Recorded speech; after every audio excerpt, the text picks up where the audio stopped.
मंडळी, चुलीवरची मिसळ ऐकून आहात ना? रत्नागिरीहून नाचणे रोड मार्गे लांजाला जाताना चांदेराई हे गाव लागतं. इथेच ती मिसळ मिळते.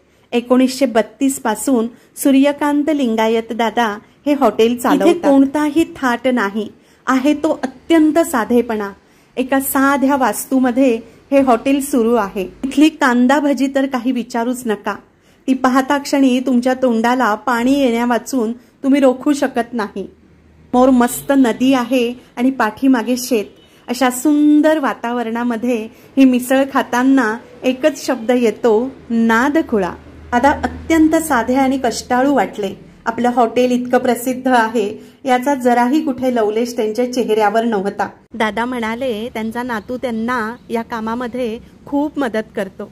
त्यांनी स्वतः बनवलेली शेव सुद्धा अतिशय टेस्टी आहे. घ्यायला विसरू नका. चुलीवरच्या मिसळीचा आस्वाद घ्यायला नक्की जा. थँक्यू.